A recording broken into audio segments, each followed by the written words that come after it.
Ada takdir mubrom, ada takdir mu'allaq. Takdir mubrom itu adalah takdir yang memang nggak bisa dirubah. Nggak bisa. Karena sudah mutlak ketetapan Allah. Ada takdir mu'allaq. Mu'allaq ini adalah takdir yang sudah ditetapkan sama Allah tapi bisa dirubah dengan ikhtiar manusia. Jadi saya balik lagi, kalau bicara tentang takdir ada 3 perspektif pandangan. Pertama, takdir perspektif Allah, takdir perspektif malaikat, takdir perspektif manusia. Kalau takdir perspektif menurut pandangan Allah, semua takdir ya dalam pandangan dan kuasa Allah itu mutlak. Allah udah tahu apa yang terjadi sama hambanya itu nanti Allah tahu, ya kan? Allah itu kan al-alim, maha yang mengetahui, nggak ada yang nggak Allah tahu. Ini makhluk ini nanti hidupnya seperti apa, suaminya siapa, nanti ujiannya bagaimana, wafatnya di usia berapa, itu Allah tahu semuanya. Jadi semua takdir kalau di sisi Allah itu mubrom, mutlak.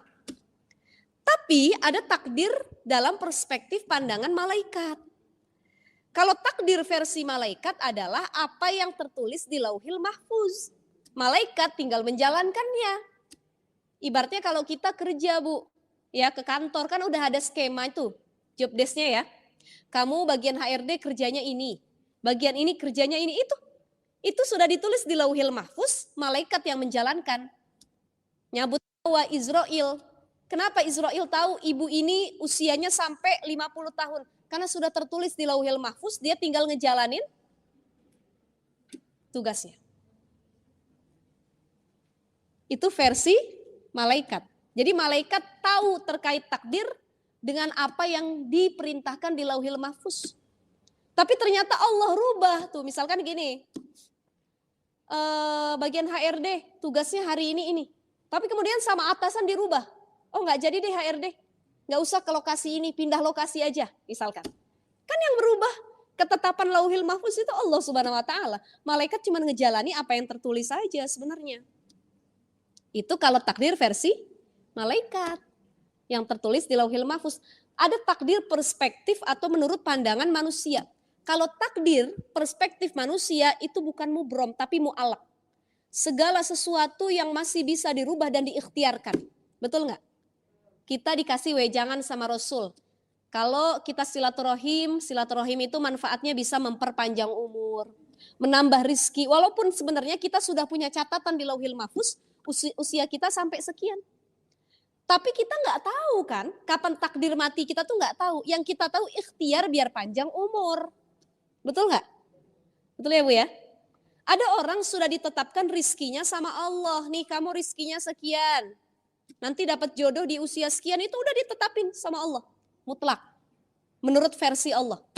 Tapi kita nggak tahu jodoh kita seperti apa, ketemunya di mana, harta kita berapa banyak. Yang kita tahu ikhtiar dalam menjemput rizki tersebut. Dan dalam versi pandangan manusia, takdir itu mu'allaq, masih bisa berubah-ubah. Tergantung dengan ketetapan. Nah kok bisa takdir itu nantinya berubah? Bisa dengan rahmat Allah Subhanahu Wa Taala. La yuraddul qada ila du'a, kata Rasul. Tidak ada yang bisa merubah satu ketetapan takdir kecuali doa. Ya Allah, panjangin umurku. Padahal tadinya Allah tetapin umurnya sampai 50 tahun. Tapi karena dia terus berdoa, berbuat kebaikan, ya minta sama Allah, ditambahin sama Allah usianya. Ya Allah, banyakkan rizkiku. Padahal udah tertulis nih. Fayanfukhu fihi ruh, ketika usia 4 bulan ditiup ruhnya, ditulis juga dicatat rizkinya sekian. Ini anak bayi yang lahir dari kecil sampai gede jadi orang miskin. Gak pernah nih dia jadi orang kaya.